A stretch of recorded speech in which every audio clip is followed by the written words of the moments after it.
অপু বিশ্বাস আমার ক্যারিয়ারের একটা বড় একটা অংশ। অনেক ছবিতে একসাথে কাজ করেছি, এখনো করছি। আর তাছাড়া we are very good friend. আচ্ছা, আমার বিশ্বাস যে আজ থেকে 20 বছর পরেও যদি কেউ জিজ্ঞেস করে যে অপু বিশ্বাস কে ছিলেন, তখন অপু বিশ্বাসকে জিজ্ঞেস করলো যেটা বলবে, আমাকে জিজ্ঞেস করলো আমি সেটাই বলবো। ফেসবুকে আসলে আমাদের তো অনেক ফেক আইডি আছে, তো অনেক ফেক আইডি থেকে অনেক রকম অনেক বাজে কিছু হয়তো আপলোড হয়। বিষয়টা হয়তো অনেক সময় আমরা নিজেরাও জানি না। তো আসলে এটা তো আমাদের নিজেদেরও কাম্য না। এটা যারা করেন আমি এতটুকুই বলবো যে প্লিজ এটা করেন না, কারণ আমরা কিন্তু আপনাদের জন্য নিবেদিত প্রাণ, তাহলে আপনারা কেন নয়। আচ্ছা, শাকিব খানের কাছে এখন যে প্রশ্নটি করতে চাইবো, অপু বিশ্বাসের শক্তি কোন বিষয় থেকে তিনি পান এবং তার দুর্বলতা কোন জায়গাটিতে? দুর্বল তো আমি কখনো দেখিনি, শুরু থেকেই হাট্টাঘাট্টাই ছিল। আউটডোর দেশের বাইরে গেলে তো দেখি যে শুধু এনার্জি আর এনার্জি। হাঁটছে তো ম্যাডাম, হাঁটছে, শপিং টপিং করছে। ওরে বাবা, এই কি অবস্থা, সারাদিন শুটিং করে আবার কোত্থেকে আসলে, শপিং করে আসলে। আর এত এনার্জি যে কোত্থেকে পায় আমি নিজেও বুঝিনি।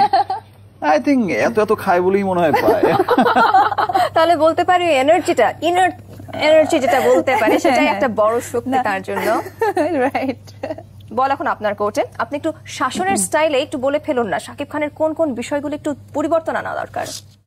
অ্যাকচুয়ালি শাকিব নিজেকে এত বেশি পরিবর্তন করেছে আমি অ্যাকচুয়ালি খুঁজে পাচ্ছি না। তবে যেটা পরিবর্তন করা উচিত, এই যে সবাইকে একভাবে ম্যাডাম ডাকে না, এটা একটু না ডাকলেই হয়। তখন হবে কি যে হয়তো বা আমাকে ম্যাডাম ডেকেছে, আরো 10 জনকে ম্যাডাম ডেকেছে, তখন ওরাও বলবে না যে আমাকে ম্যাডাম ডাকলো। আমার মাঝে পার্টিকুলার নাম দেওয়া উচিত।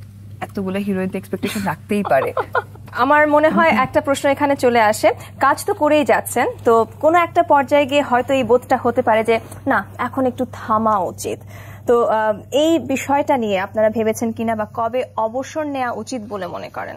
এমনি নর্মালি তো শিল্পী জীবনের অবসর কখনোই হয় না। দেখা যায় যে শুধু তার ক্যারেক্টারাইজেশনটার চেঞ্জ আসে আর কি। নায়ক, তারপর অন্য আরেকটা চরিত্র, তারপর অন্য আরেকটা চরিত্র, তারপর অন্য আরেকটা চরিত্র, দেন চরিত্রের শেষ সমাপ্তি কিন্তু তার একদম জীবন শেষ দিয়েই হয়। এরকমই হয় ম্যাক্সিমাম ক্ষেত্রে।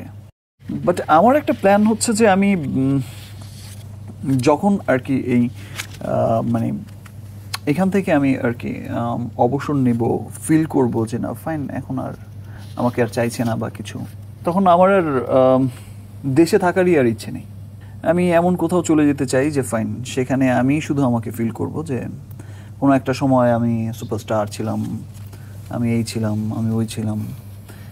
দেন আমার পেছনের লাইফগুলো নিয়ে আমি ওইখানে আমার মতো করে আবার নতুন একটা লাইফ, আমি আমার পরিবার পরিজন নিয়ে আমি আমার মতো করি, সেখানেই হয়তো আবার থাকতে চাই।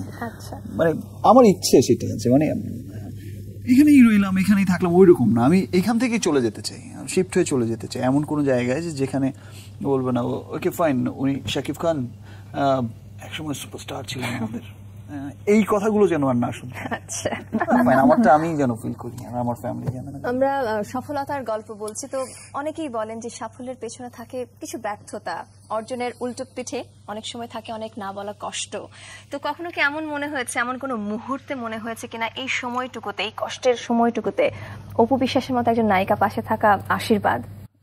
অফকোর্স অপু বিশ্বাস আমার জন্য অনেক লাকি একজন পার্সন।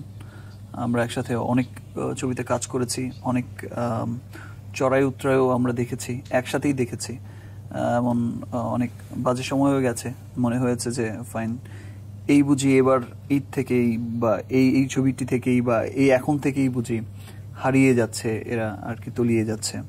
তো ম্যাক্সিমাম ছবি যেহেতু ছিল অপুর সাথে, তো ফ্লপ হলে তো ম্যাক্সিমাম ছবিই ফ্লপ হবে।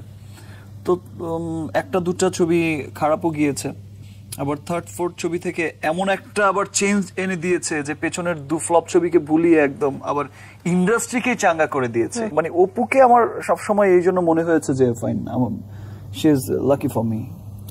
অপু বিশ্বাস, বেশ ক বছর আগে আপনি আপনার বাবাকে হারিয়েছেন, তো সেই কঠিন সময়টাতে একজন সহকর্মী হিসেবে, একজন বন্ধু হিসেবে শাকিব খান আপনাকে কতটুকু সহযোগিতা করেছেন সেটা একটু জানতে চাই। বাবাকে যখন হারালাম তখন আমি শাকিবের সাথে কাজ করছিলাম।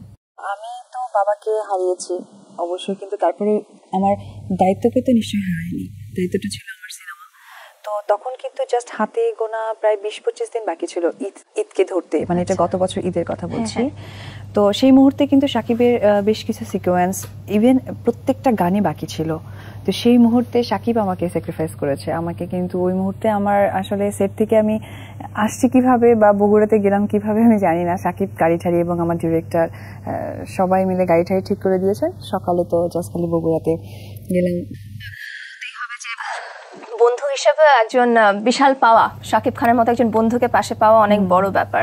আচ্ছা, আমরা অন্য বিষয়ে একটু যেতে চাই। অপু, আপনার কাছে প্রশ্ন, শাকিব খান স্বামী হিসেবে কেমন হবে বলে মনে করেন? ওরে বাবারে, হিরো হিসেবে তো ভালো, স্বামী হিসেবে হয়তো কোনো মেয়েকে প্রেম করলে বুঝতে পারবে। আচ্ছা, স্বামী হিসেবে কেমন হবো তা তো জানি না, বাট প্রেমিক হিসেবে তো ভালো। আচ্ছা আচ্ছা, আমরা জানি যে আপনাদের একটা চলচ্চিত্রে রয়েছে প্রেমিক পুরুষ নাম্বার, স্বামীর প্রেমিক সংসার নাম্বার 1, রাইট? প্রেমিক নাম্বার অনেক 1, অনেক আছে আপু, স্বামীর সংসার অবধি আছে। প্রেমিক পুরুষ, প্রেমিক নাম্বার 1, প্রেমিক নিয়ে অনেক কিছু আছে। আবার এও আছে, ভালোবাসলে ঘর বাঁধা যায় না। আবার সেই ভালোবাসতেই ঘর বাঁধা যায় না দিয়ে প্রথম ন্যাশনাল অ্যাওয়ার্ডও পেয়েছি। তা তো বটে। আচ্ছা, আপনার কাছে প্রশ্ন চলে আসে, আপনার কি মনে হয় উপবিশ্বাস স্ত্রী হিসেবে কেমন হবেন? যে হাট্টা কাট্টা একটু কঠিনই হবে, রাফ এন্ড টাফ একটা স্ত্রী হবে।